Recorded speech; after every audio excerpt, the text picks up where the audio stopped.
स्वाध्याय प्रणेते पूजनीय पांडुरंग शास्त्री आठवले यांच्या जीवनावरील सत्याधिष्ठित कादंबरी देह झाला चंदनाचा.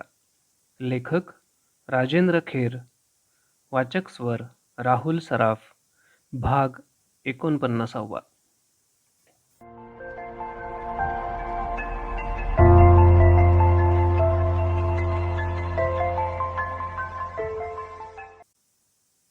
बादशहानं वांग्याची भाजी ओरपली. त्याचा परिणाम दुसऱ्या दिवशी सकाळी दिसून आला. नेहमीप्रमाणे बिरबल तिथे गेला. त्याला एकूण परिस्थितीचा अंदाज आलाच होता. तेवढ्यात बादशहानं विचारलंच, काय रे, सगळ्यात वाईट भाजी कोणती? बिरबल लगेच म्हणाला, अर्थात वांग्याची.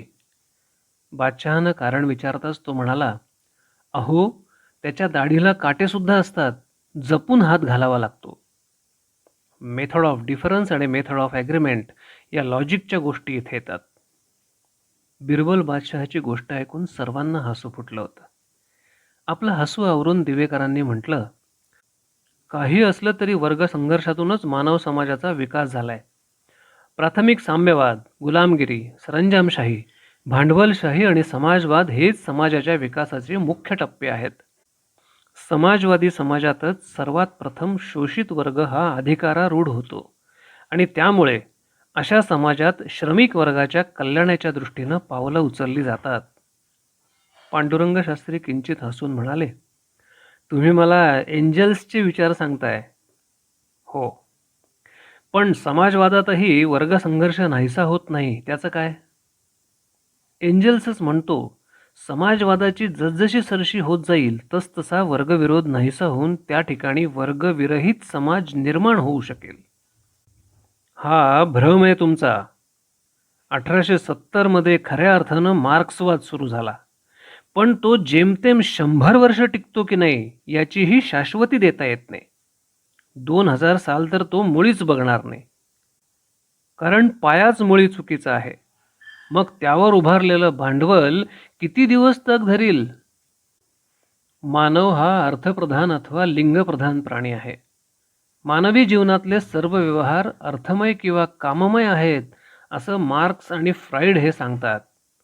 जडद्रव्या वाचून दुसरी श्रेष्ठ वस्तू नाही असं ते मानतात. विश्वकर्ता ईश्वर म्हणून कुणी आहे ही गोष्ट त्यांना वेडेपणाची वाटते. विश्वाच्या व्यापामध्ये ईश्वराची मुळीच गरज नाही. मनाच्या पलीकडे आत्मा नाही. मीपणा हा सामाजिक संबंधातून उत्पन्न झालेला गुण असून तो देहाबरोबर नाश पावतो असे सिद्धांत ही मंडळी मांडतात. जडवादावर, विज्ञानावर आणि भौतिकतेवर उभारलेलं हे सारं तत्वज्ञान प्रवृत्तीपर आहे. मग त्यात वाईट काय?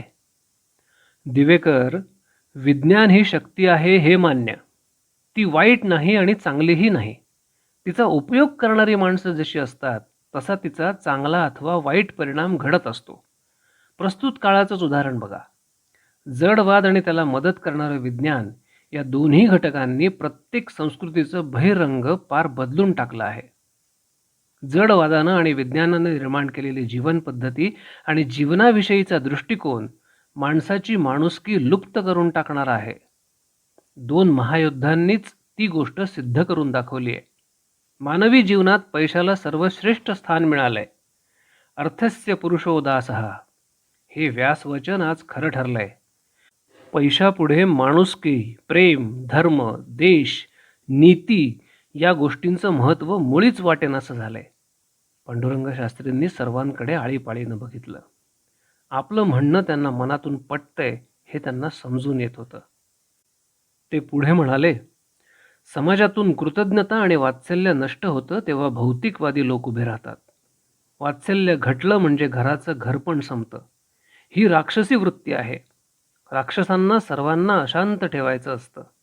सर्वांच्या जीवनात ते पाहिजे पाहिजे अशी वृत्ती निर्माण करतात. त्यामुळे पाहिजेची अशांती आणि पाहिजे असलेलं मिळत नाही म्हणून अशांती.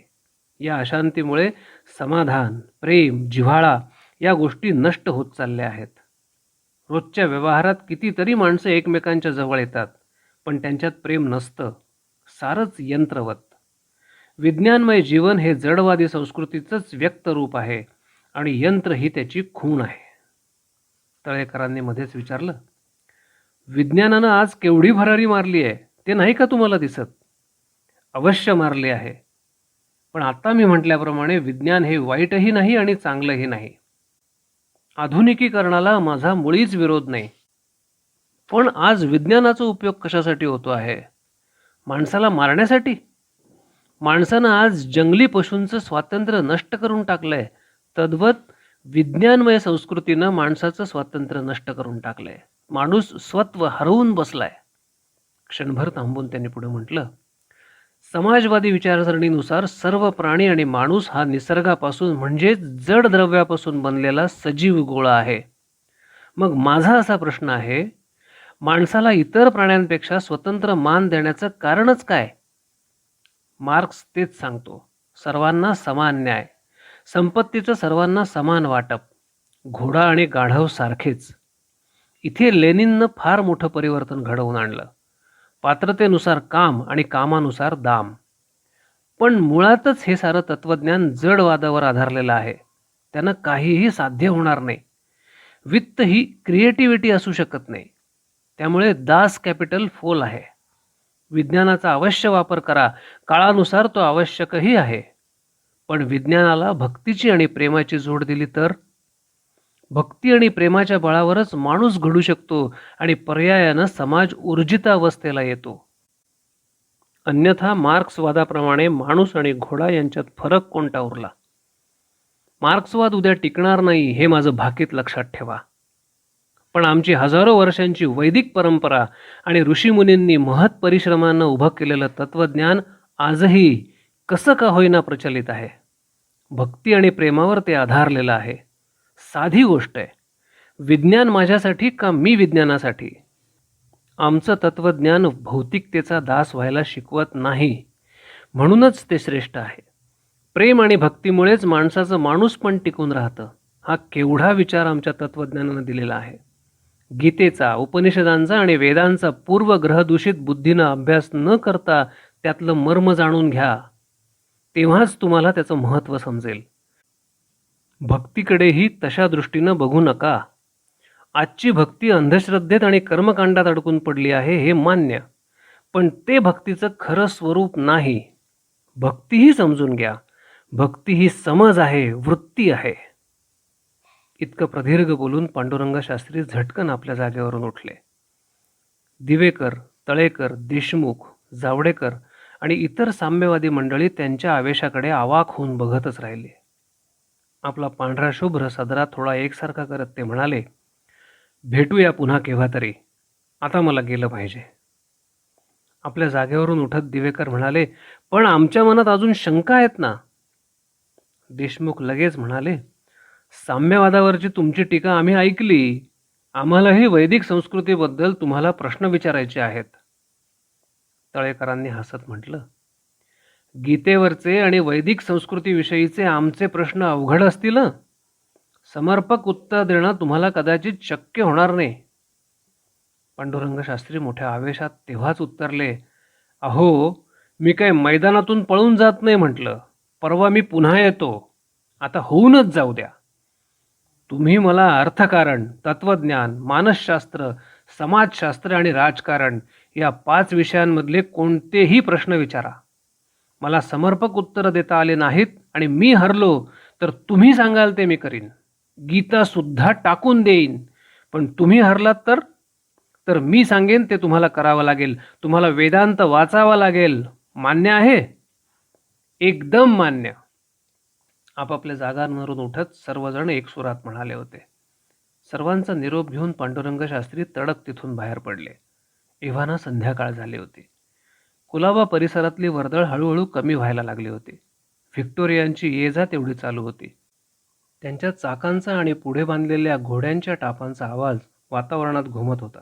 व्हिक्टोरियाच्या पुढे डाव्या बाजूला खोबणीत बसवलेले दिवे तेवले गेले होते. व्हिक्टोरियातून जावं असं क्षणभर पांडुरंग शास्त्रींना वाटलं. पण व्हिक्टोरियाचं भाडं ट्रामपेक्षा अधिक असल्यामुळे व्हिक्टोरियानं जाण्याचा विचार त्यांनी मनाआड केला. गिरगावाच्या दिशेनं ते चालतच राहिले. चालताना त्यांच्या मनात आत्ता झालेल्या चर्चेचेच विचार येत होते. मनातल्या मनात ते म्हणत होते, 4 आण्यांचं तत्वज्ञान नाही यांचं. आणि आमचं बंदा रुपयाचं तत्वज्ञान सखोल जाणून घ्यायची वृत्ती नाही.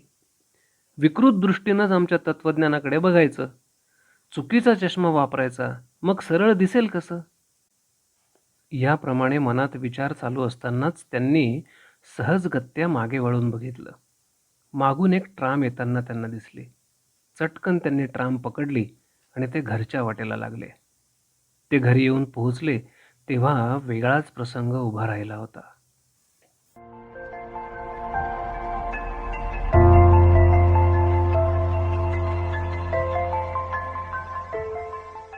देह झाला चंदनाचा.